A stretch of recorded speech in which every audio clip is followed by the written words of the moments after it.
नमस्कार मित्रांनो, मी स्वाती तोरसेकर एशा पृथ्वीमध्ये तुमचं स्वागत करते. सिडनी शहर ऑस्ट्रेलियाचं फेमस आहे. तिथे बॉन्डी बीच म्हणून ओळखला जातो. ह्या बॉन्डी बीच वरती आज साधारणपणे 800,000 इस्रायली किंबहुना ज्यू नागरिक तिथे जमलेले होते. त्यांचा एक सण आहे हनुका. तो हनुका सण साजरा करण्यासाठी म्हणून ही मंडळी एकत्र आलेली होती आणि वातावरण अतिशय चांगलं होतं कारण तो त्यांचा सण आहे. त्याच्यासाठी ते एकत्र आलेले होते. हा सण साधारणपणे आठवडाभर साजरा केला जातो असं म्हणतात.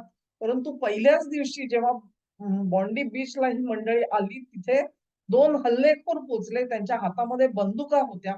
बंदुकांमधून त्यांनी गोळीबार केला. गोळीबार करत असताना ते अल्लाहू अकबर म्हणून घोषणा देत होते. असं तिथे उपस्थित असलेल्या लोकांनी आता सांगितलेलं आहे. आणि त्यानंतर ह्या ज्या गोळ्या मारल्या गेल्या, तो अंधाधुंद गोळीबार होता. म्हणजे त्या संपूर्ण जमावामध्ये कुठल्या 4 व्यक्तींना टिपण्यासाठी म्हणून ते आलेले नव्हते. जो कोणी मरेल तो मरेल त्यांना हवा होता. याचाच अर्थ असा, की हा जो हल्ला केला गेला तो कुठल्या व्यक्तीच्या विरोधामध्ये गेलेला नव्हता. तो अखंड समुदायाला टार्गेट बनवलं गेलं. आणि हा समुदाय टार्गेट अशासाठी झाला, की तो धर्मानी ज्यू होता.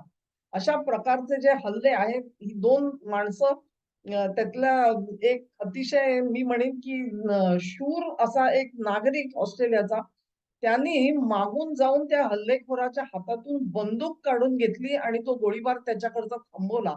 परंतु अजून एक जो हल्लेखोर होता, तो मात्र गोळीबार करतच होता.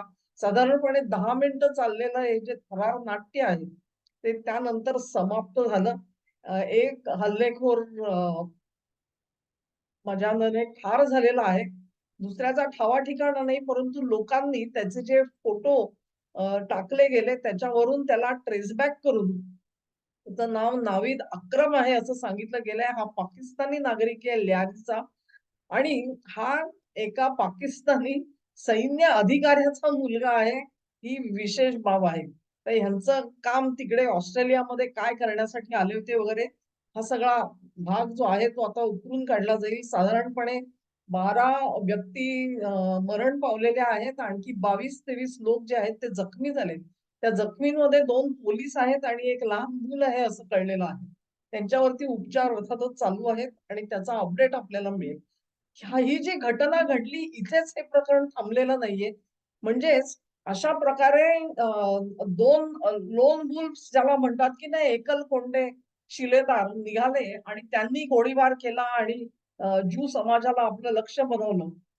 इथेच प्रकरण थांबलेलं नाही, तर ऑस्ट्रेलियन पोलिसांनी छाननी करायला सुरुवात केली. तेव्हा बॉन्डी बीचच्या जवळपास असलेल्या एका गाडीमध्ये स्फोटकं ठेवलेली त्यांना दिसून आली. याचाच अर्थ ही गाडी जी आहे, ती त्या हल्लेखोरांशी संबंधित असल्याच्या संशयावरून पोलीस तिथे तपास करत होते. आता बॉन्डी बीचच्या जवळ बॉम्ब विरोधी पथकांना पाचारण करण्यात आलेलं आहे. कारण अजूनपर्यंत किती ठिकाणी अशा प्रकारची स्फोटकं पेरून ठेवलेली असतील, त्याचा अंदाज पोलिसांना पुरेसा लागलेला नाहीये. हे सगळं जे घडतं आहे म्हणजेच याचा अर्थ असा होतो, की केवळ एक छोटासा तुमचा अ, अ, छोटासा अर्थातच नाही, परंतु गोळीबार करायचा, लोकांना मारायचं किंवा जखमी करायचं इथपर्यंतच हे प्रकरण थांबलेलं नसून त्याच्यामध्ये आता स्फोटकं दडवलेली गाडी सुद्धा झालेली आहे. म्हणजेच वेळ मिळाला असता तर त्यांनी गोळीबारानंतर गाडी सुद्धा उडवून दिली असती आणि त्या स्फोटामध्ये म्हणजे आधी किनाऱ्यावरती गोळीबार करायचा, लोक पळत सुटले पार्किंग लॉटकडे, की पार्किंग लॉटमध्ये स्फोट करायचा आणि तिथे जमलेली जी माणसं आहेत त्यांना तसे उडवून द्यायचे. असा सुद्धा बेत असू शकतो. त्याच्याबद्दलचं जे क्लॅरिफिकेशन आहे, ते आपल्याला लवकरच कळणार आहे आणि हे जे स्टेटमेंट आहे, हे स्टेटमेंट पोलिस कमिशनर माल Lanyon says investigators believe the vehicle contained several explosives, turning what was already a mass casualty attack into a failed secondary strike scenario, the kind designed to kill first responders, extend panic, and dominate headlines for days. That changes the classification entirely. त्याचा अर्थ असा की मी म्हटलं त्याप्रमाणे लोक मरणाच्या भीतीने जेव्हा धावत सुटतील, पार्किंग लॉटकडे जायला लागतील आणि त्याच वेळेला फर्स्ट रिस्पॉन्डर्स यायला लागतात. म्हणजेच घटना घडलीये म्हटल्यानंतर मंडळी त्यांच्या सुटकेसाठी येतात. ती सुटकेसाठी येणारी मंडळी आली की ते उडवून द्यायचं म्हणजे सुटका करणाराही तिथपर्यंत पोहोचणार नाही याची काळजी घेतली गेली होती. हा सगळा जो बेत आहे तो बघितला, तर हा केवळ साधा काहीतरी कोणीतरी एखाद्या शिलेदाराने केलेला गोळीबार राहत नाही. त्याचं क्लासिफिकेशन आहे. ते क्लासिफिकेशन अत्यंत गंभीर दहशतवादी हल्ल्यामध्ये झालेलं आहे. हे आपण आता धरायला पाहिजे आणि ह्याच्यानंतरची ज्या बातम्या येतील, त्या NSW police confirm a bomb disposal unit is operating at Bondi Beach after a vehicle near the scene was found with multiple suspected explosive devices inside. Devices कोण होते हे लक्षात घ्या. अशा प्रकारे हा जो बॉन्डी बीच आहे तो 2-3 प्रकारच्या घटनांमुळे लक्षात राहिलेला आहे माझ्या. एक म्हणजे काही महिन्यांपूर्वी तिथे असंच लोक बीचवरती आलेले असताना तिथे अ, पाकिस्तानी कोणीतरी घोडे घेऊन घुसले त्या जमावाच्या गर्दीमध्ये आणि त्यांनी एक प्रकारे दहशत निर्माण करण्याचा प्रयत्न केला होता. हे अशा प्रकारच्या ज्या घटना आहेत, त्या तिथे कायम घडत आलेल्या आहेत. गेल्या 2-3 वर्षामध्ये हा बॉन्डी बीच गाजलेला आपल्याला दिसतो. तिथेच जेव्हा 2023 साली इस्रायलमध्ये हल्ला झाला 7 ऑक्टोबरचा. त्याच्यानंतर दुसऱ्या दिवशी 8 ऑक्टोबरला तिथे सगळी मंडळी ही जमा झालेली होती आणि पॅलेस्टाईनच्या नावाने घोषणा दिल्या जात होत्या.